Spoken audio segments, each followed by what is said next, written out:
Oke, terima kasih atas sudah bersedia hadir. Kita lanjutkan untuk mata kuliah kurikulum, ya.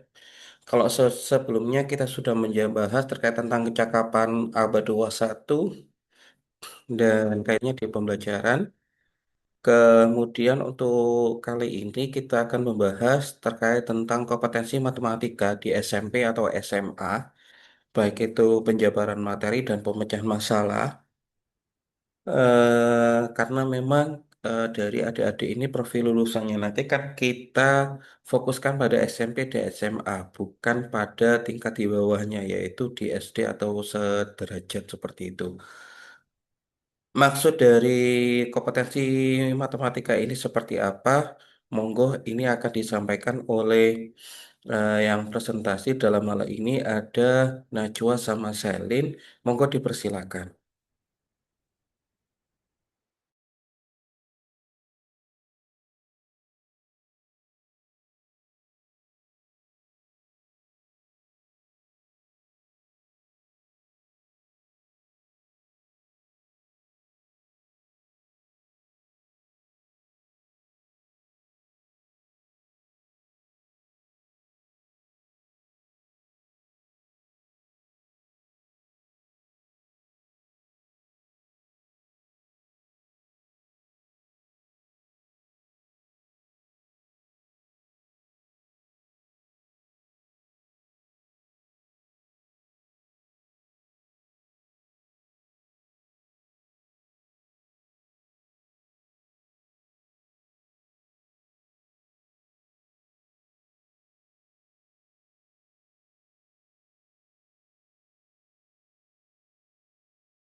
Monggo, silakan.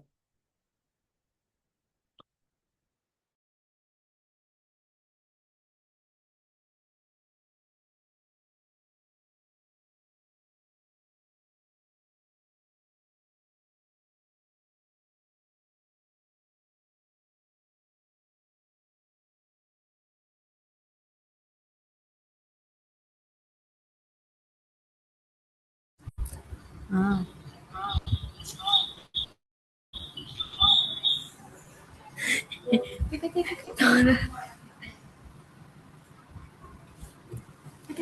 baik, kami awali dulu. Assalamualaikum warahmatullahi wabarakatuh. Waalaikumsalam warahmatullahi wabarakatuh. Isa ko MC ko. Wifi na kilo wifi ko kasi nga iko. Aman ko, aman.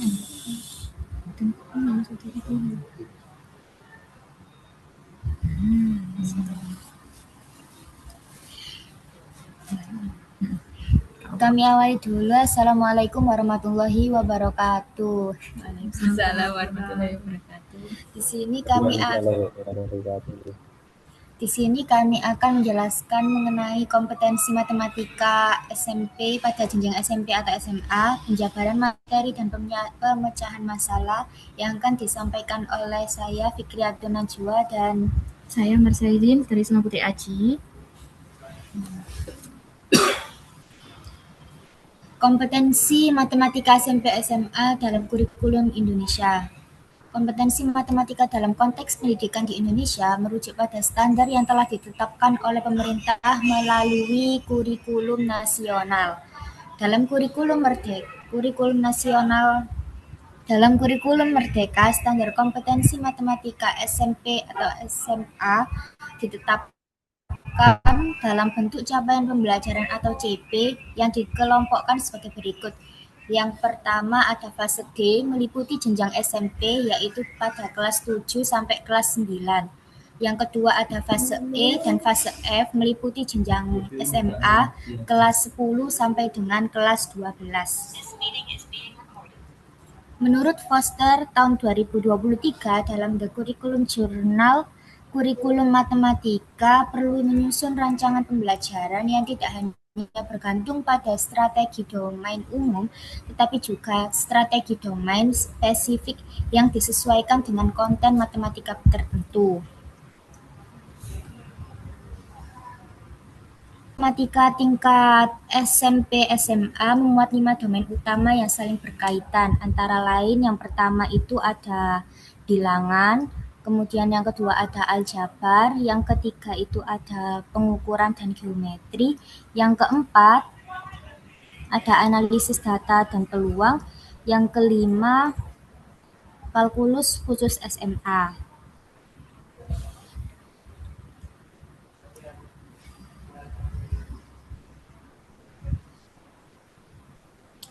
Setiap domain mempunyai subkompetensi yang jelaskan secara bertahap sesuai dengan perkembangan kognitif peserta didik.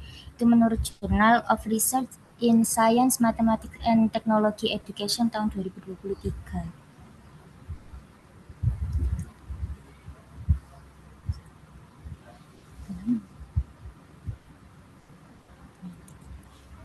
Untuk yang bilangan, ini penjabarannya materi matematika pada SMP SMA. Penjabaran materi matematika SMP SMA dalam kurikulum di Indonesia itu mengikuti konsep-konsep yang telah dipelajari pada tingkat yang lebih rendah, diperdalam dan diperluas pada tingkat yang lebih tinggi. Jadi penjabaran materi matematika pada jenjang SMP dan juga SMA dalam kurikulum di Indonesia ya, seperti kurikulum Merdeka itu dimulai dari tingkat yang rendah itu diperdalam, kemudian diperluas lagi pada tingkat yang lebih tinggi, yaitu di SMA. Untuk penjabaran materi berdasarkan bidang matematika, antara lain yang pertama itu ada bilangan. Tingkat SMP materi pada bilangan pada tingkat SMP yaitu meliputi sistem bilangan bulat, bilangan rasional dan irasional, bilangan real, serta operasi aritmatika. Kemudian untuk tingkat SMA, materinya itu mencakup bilangan kompleks dan eksplorasi sifat-sifat bilangan yang lebih abstrak. Jadi, materi-materi sifat-sifat bilangan pada tingkat SMA itu lebih abstrak. Jadi, kalau di SMP itu kan biasanya pakai yang yang peralihan, kalau yang di SD itu konkret, yang di SMP itu masih bisa untuk dimisalkan lah, mungkin pakai benda-benda, tapi kalau di SMA itu bisa, tapi akan tetapi lebih abstrak lagi dari SMP. Kemudian untuk capaian pembelajaran, peserta didik mampu memahami sifat-sifat bilangan serta mengimplementasikan dalam konteks pemecahan masalah di kehidupan sehari-hari.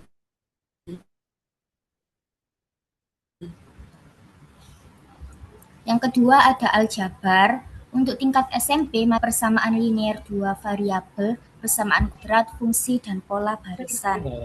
Untuk yang tingkat SMA, materinya itu meliputi fungsi eksponensial, logaritma, fungsi trigonometri, serta polinomial.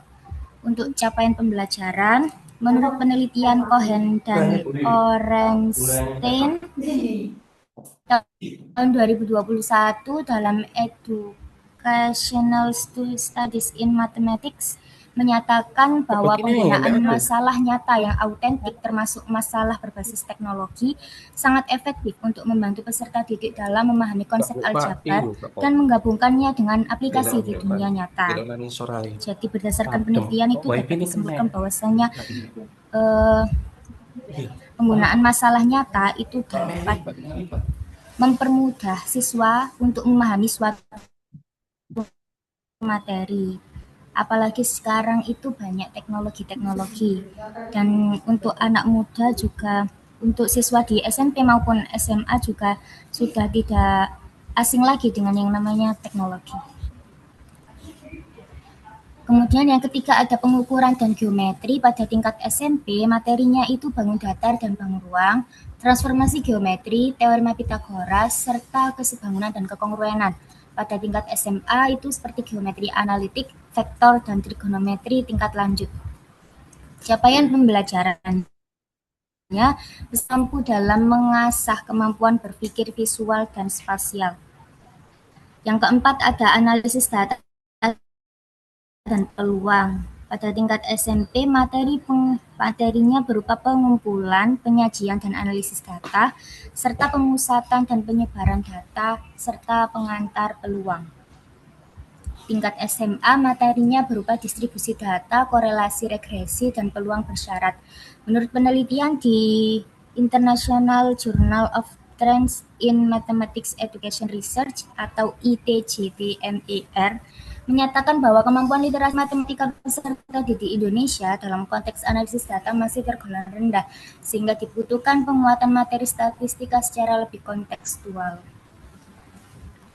Yang kelima ada kalkulus. Untuk kalkulus ini pada jenjang SMA, kalkulus merupakan materi eksklusif di tingkat SMA yang khususnya pada fase F.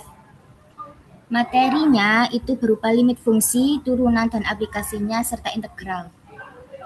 Toh tahun 2021 dalam ZDM Mathematics Education menegaskan bahwa pembelajaran kalkulus perlu memperhatikan keseimbangan antara pendekatan intuitif bantuan teknologi dengan penekanan prosedural agar peserta didik tidak hanya mampu dalam teknik perhitungan tetapi juga mampu dalam memahami konsep secara mendalam. Pemecahan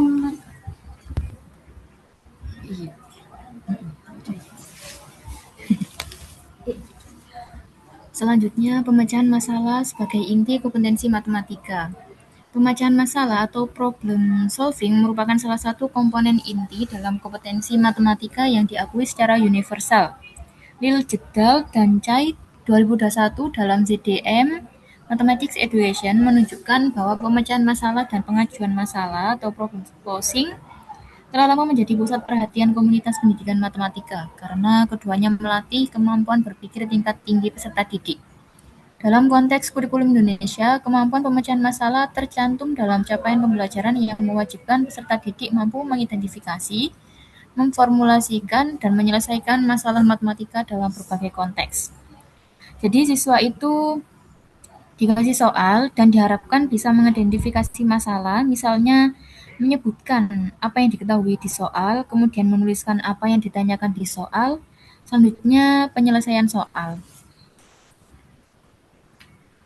Dalam model deskriptif, fase pemecahan masalah yang menggambarkan proses nyata bukan ideal yang dialami peserta didik yang dikembangkan oleh Roth, Spech, dan Knipping 2021 dalam ZDM Mathematics Education menunjukkan proses pemecahan masalah masih bersifat non-linear, mengandung kesalahan, dan tidak selalu mengikuti urutan yang telah dirancang. Pemahaman tentang model ini sangat penting bagi guru matematika dalam menyusun pembelajaran yang mendukung perkembangan kemampuan pemecahan masalah peserta didik secara autentik. Jadi kebanyakan siswa itu sering salah atau bolak-balik, tidak langsung benar. Contohnya ketika siswa diberi soal mencari keliling persegi, siswa mungkin berkemungkinan akan salah pakai rumus luas, lalu kemudian dia sadar, lalu mengganti ke rumus keliling. Jadi ini menunjukkan proses berpikir itu tidak selalu lurus. Menurut Polya 1945, dalam teori klasiknya terdapat 4 tahapan dalam pemecahan masalah matematika, yaitu yang pertama memahami masalah atau understand the problem, yakni peserta didik menganalisis dan mengidentifikasi apa yang diketahui dan apa yang ditanyakan. Yang kedua, menyusun strategi penyelesaian atau devise a plan, yakni peserta didik memilih strategi atau pendekatan yang tepat untuk menyelesaikan masalah. Yang ketiga, melaksanakan rencana atau carry out the plan, yakni peserta didik menindaklanjuti strategi yang telah dipilih dengan langkah-langkah yang sistematis. Yang terakhir, memeriksa kembali atau look back, yakni peserta didik mengevaluasi kebenaran jawaban dan mencari kemungkinan solusi alternatif. Santos Trigo 2024 dalam ZDM Mathematics Education menggarisbawahi bahwa pendekatan berbasis masalah perlu menjadi prinsip utama dalam mengorganisasikan kurikulum matematika dan merancang lingkungan belajar. Penggunaan alat digital juga terbukti memperluas cara peserta didik mempresentasikan, mengeksplorasi, dan menalar dalam pemecahan masalah. Parotenuto, Di Martino, dan Lemmy 2021 dalam JTM Mathematics Education menemukan fakta menarik bahwa peserta didik kerap menangguhkan pembuatan makna suspension of sense making ketika menghadapi masalah matematika dalam bentuk soal cerita. Beberapa model dalam penyajian masalah, baik dari sisi teks, gambar, maupun format soal, sangat mempengaruhi cara peserta didik mendekati masalah tersebut. Jadi, siswa itu belajar dimulai dari masalah nyata yang membuat belajar lebih hidup daripada sekedar menghafal rumus. Selanjutnya, strategi pembelajaran untuk mengembangkan kompetensi. Beberapa strategi yang terbukti efektif dalam mengembangkan kompetensi matematika peserta didik antara lain, yang pertama, pembelajaran berbasis masalah atau problem-based learning. Pembelajaran berbasis masalah menempatkan peserta didik sebagai pemecah masalah aktif. Penelitian Jerry Shore dan Richardson 2004 dalam Journal of Mathematics Teacher Education menyatakan bahwa perjuangan produktif dalam pemecahan masalah kolaboratif di kelas sangat krusial bagi pembelajaran matematika. Jadi di sini siswa menjadi pemecah masalah aktif. Contohnya guru memberi sebuah kasus, lalu siswa diarahkan untuk berdiskusi dengan temannya. Lalu mereka menyimpulkan, dengan cara itu siswa lebih berjuang mikir dulu sebelum dikasih rumus saja. Selanjutnya, pembelajaran kolaboratif. Brunner dan Lijedal dalam JTM Mathematics Education dalam penelitiannya menyatakan bahwa pemecahan masalah secara kolaboratif dalam lingkungan yang kaya sumber daya. Jadi di sini mereka belajar bareng, bukan sendiri. Contohnya satu kelompok dikasih soal, lalu dikasih kasus bagaimana cara menentukan luas giga tanpa rumus. Jadi siswa itu setiap siswa diberikan peran masing-masing. Ada yang menggambar, ada yang potong kertas, ada yang menghubungkan ke persegi panjang. Dari diskusi itu mereka nemu sendiri. Luas segitiga itu rumusnya apa. Jadi mereka itu menemukan 1/2 kali alas kali tinggi. Selanjutnya pembelajaran melalui pengajuan masalah atau problem posing. Chai dan Huang 2021 dalam JDM Mathematics Education mengembangkan program pengajuan masalah sebagai pendekatan pembelajaran yang terbukti mengubah pandangan guru tentang problem posing dan meningkatkan pembelajaran peserta didik. Jadi, pengajuan masalah mengasah peserta didik untuk lebih berpikir secara matematis dari sudut pandang yang berbeda, yang pada akhirnya memperkuat pemahaman konseptual mereka. Intinya itu, siswa bisa bikin soal sendiri. Contohnya, guru ngasih soal, hasil dari suatu operasi adalah 20. Jadi siswa itu diminta bikin soal. Hasil dari suatu operasi 20 itu apa saja? Bisa jadi mereka itu 10 tambah 10, 4 kali 5, dan 100 bagi 5. Terus selanjutnya penggunaan contoh yang telah dikerjakan. Hans dan Leys dalam Instructional Science meneliti penggunaan heuristic word examples untuk meningkatkan kompetensi peserta didik dalam menyelesaikan masalah berbasis kenyataan. Jadi siswa belajar dari contoh langkah-langkah. Contohnya dikasih contoh Contohnya siswa itu dikasih contoh oleh guru, lalu mereka meniru pola berpikirnya, bukan cuma hasilnya. Selanjutnya, hubungan kompetensi dengan penilaian internasional, PISA atau TIMSS. Kompetensi matematika SMP SMA di Indonesia tidak bisa dilepaskan dari struktur penilaian internasional yang menjadi standar kualitas pendidikan matematika secara global. Dua penilaian internasional yang paling relevan adalah PISA dan TIMSS. Yang pertama, PISA dan literasi matematika. PISA mengukur kemampuan peserta didik pada usia 15 tahun dalam mengaplikasikan matematika dalam konteks kehidupan nyata. Kemampuan tersebut dikenal sebagai literasi matematika. Amwah, DKK, dan kawan-kawan. 2026, dalam Learning Environment Research menyatakan bahwa pandangan peserta didik terhadap lingkungan belajar matematika mereka berkaitan signifikan dengan keefektifan pemecahan masalah, keterampilan dalam memecahkan masalah, dan prestasi matematika secara keseluruhan.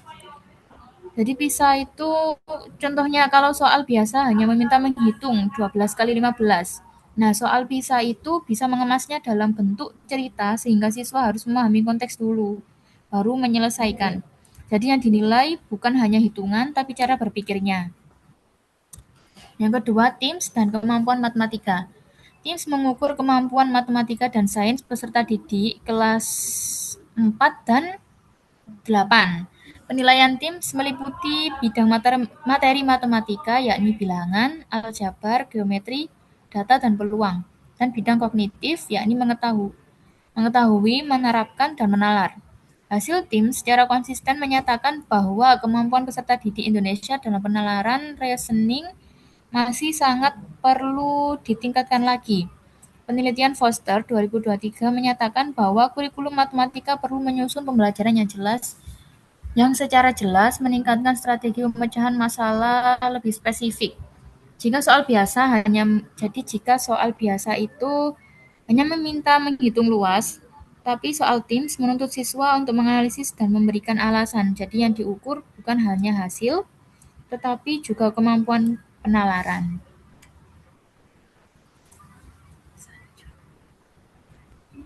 Kesimpulan, terima kasih. Monggo kalau Dari ada yang ditanyakan. penjelasan tadi, apakah ada yang ditanyakan?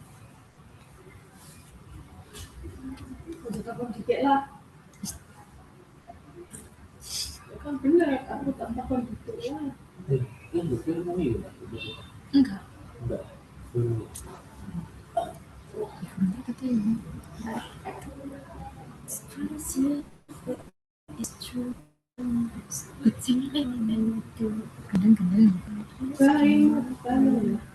Hah?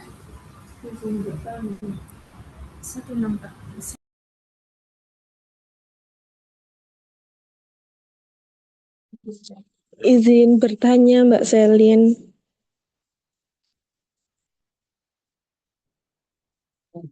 Ya, silakan. Bagaimana guru dapat merancang pembelajaran yang tidak hanya meningkatkan kemampuan mengetahui, tapi juga bisa menerapkan, tapi tapi juga siswa itu bisa menerapkan dan menalarnya juga.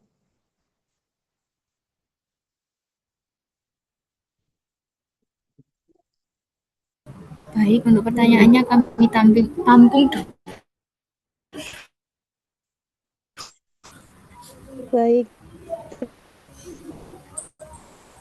terima kasih.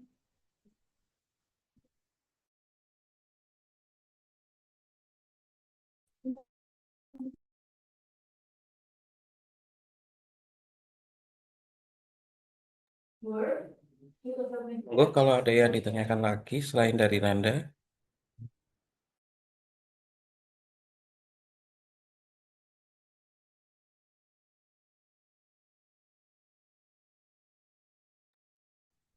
Sambil nunggu, mungkin saya bantu nge-review sedikit ya, Selin dan ini apa tadi ketika saya baca-baca artikelnya yang ditampilkan, paper ini yang ditampilkan itu kentara sekali AI-nya, benar ya? Seperti tadi ada menurut Santo dan siapa dalam ZDM. ZDM itu jurnal. Nah, itu kelihatannya AI banget. Oke, nggak apa-apa. Nanti selebihnya nggak apa-apa. Tapi nanti coba dibaca lagi, nggak hanya dari AI ya. Bener ya? Bener nggak, Selin? Sama Najwa ya? Iya, betul, Pak. Hmm, ya, saya tahu itu. Kalau itu, makanya ini kentara banget. Makanya kalau saya harapannya boleh dari itu, tapi harus di remake lagi ya. Dengan bahasanya sendiri, ataukah boleh nanti boleh dipahami. Karena zaman sekarang itu harapannya AI itu bukan untuk membodohi kita, tapi untuk membantu kita dalam memudahkan. Tapi tetap harus dibaca lagi. Saya saja tak baca berulang-ulang. Itu. Jadi ada tadi bagian part-partnya itu bagian-bagian tertentu itu sudah kentara AI-nya. Kalau orang terbiasa menggunakan AI, saya itu tahu, oh ini. Oke, mungkin itu.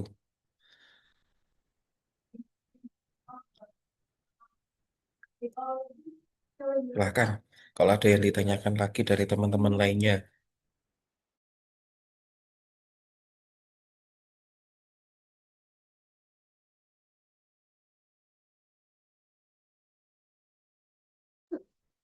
Izin bertanya untuk kelompoknya Mbak Selin sama Mbak Najwa.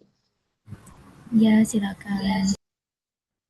Tadi kan di model pemecahan masalah nonlinier dari ROT DKK 2021. Itu kan menyebutkan adanya kesalahan dan proses tidak berurutan. Nah, apakah sistem penilaian matematika di Indonesia saat ini masih cenderung menghukum kesalahan sehingga siswa itu takut untuk mencoba strategi nonlinier? Apakah sudah jelas untuk pertanyaannya atau perlu diulang? Ya, sudah jelas. Terima kasih. Sebentar ya.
Baik, saya akan menjawab pertanyaan dari Mbak Nanda.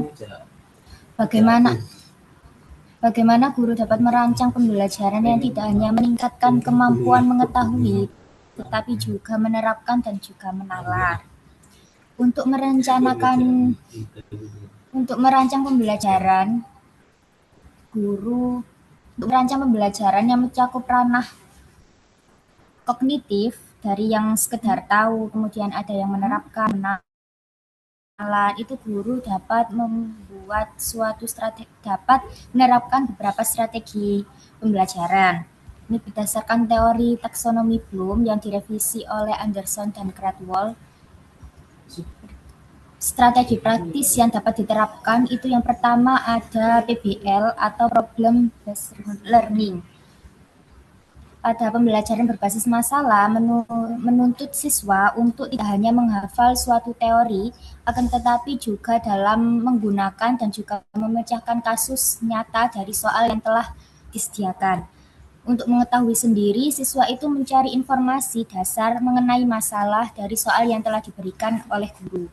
Kemudian untuk menerapkan, siswa itu menggunakan konsep yang sudah ada untuk mencari solusi dari permasalahan, dari informasi tentang masalah yang sudah didapat dari tahap mengetahui itu tadi. Kemudian ada proses menalar, di mana siswa itu menganalisis efektivitas solusi dan memberikan argumen logis mengenai suatu masalah, informasi tentang masalah yang telah ditemukan di tahap mengetahui tadi itu, dan juga menerapkan.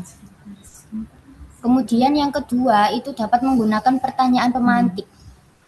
Jadi untuk pertanyaan pemantiknya, misalkan materi fungsi. Seseorang itu apakah bisa melakukan suatu kegiatan, misalnya itu pergi ke sekolah. Yang pertama itu pilihannya ada pergi ke sekolah. Yang kedua itu ingin pergi ke liburan di hari yang sama. Apakah seperti itu bisa? Nah, itu kan secara tidak langsung merancang proses berpikir siswa. Oh, satu orang itu kan tidak mungkin melakukan kegiatan yang seperti yang saya contohkan itu tadi, yaitu antara pergi ke sekolah dan pergi berliburan pada hari yang sama. Itu kan tidak bisa, harus memilih salah satu, entah itu pergi ke sekolah atau pergi berlibur. Misalnya seperti itu.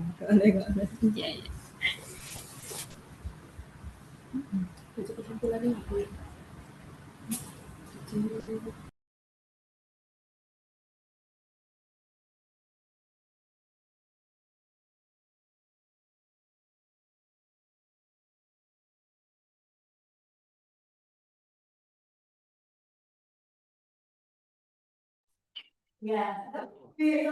Monggo, ada tambahan kah dari ini atau dari teman-teman yang lain? Saya siapkan linknya. Berarti tadi kesimpulannya tuh guru itu harus apa itu namanya menyusun tujuan pembelajaran yang mencakup ketiga aspek tersebut ya.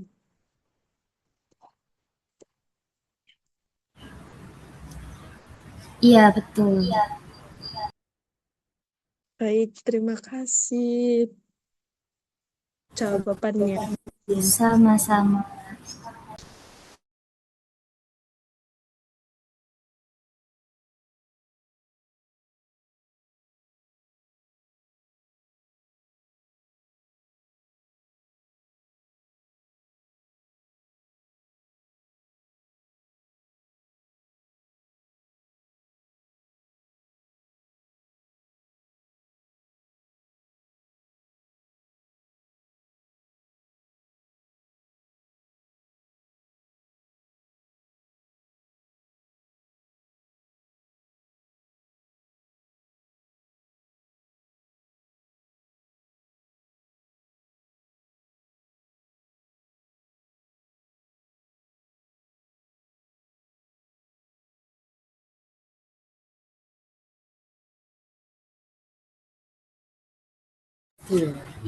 Saya akan menjawab pertanyaan dari Mbak Sutra. Tadi kan pertanyaannya, apakah sistem penilaian matematika di Indonesia saat ini masih cenderung menghukum kesalahan, sehingga siswa takut untuk mencoba strategi?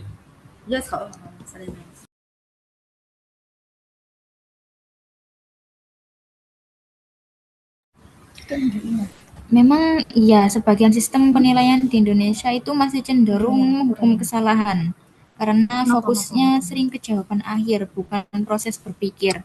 Akibatnya siswa jadi takut salah, terus cari cara paling cepat atau dengan hafalan rumus, terus juga jarang mencoba strategi lain.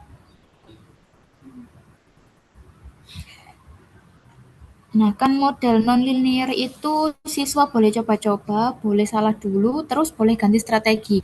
Tapi kalau penilaian dari guru itu semisal siswa mau menjawab soal, tapi ada cara-caranya dan itu menyimpang dari pemikiran gurunya atau dianggap langkah-langkahnya itu salah, tapi jawabannya benar, itu akan disalahkan gurunya atau langsung dikasih nilai nol. Jadi siswa itu tidak berani bereksplorasi. Contohnya itu semisal ada soal berapa luas segitiga. Nah, terus siswa itu mau menjawab tapi dengan cara mencoba menggambar ulang dulu. Terus membandingkan dengan persegi panjang. Jadi kan salah dulu terus lalu dia benerin. Tapi karena prosesnya tidak rapi atau tidak sesuai langkah guru, tidak sesuai apa yang diharapkan guru, itu nanti dianggap salah. Nah, dampaknya itu siswa lebih pilih cara aman dengan cara hafalan tadi, hafalan rumus, terus takut mencoba hal baru, dan tidak terbiasa berpikir kritis. Padahal dalam model pemecahan masalah nonlinear itu kesalahan adalah bagian dari proses berpikir. Akibatnya, siswa cenderung takut mencoba strategi baru dan lebih memilih cara yang aman, seperti menghafal rumus. Nah, seharusnya itu penilaian juga menghargai proses, bukan hanya hasil, agar siswa lebih berani untuk mencoba berpikir, dan tidak takut salah. Jadi begitu.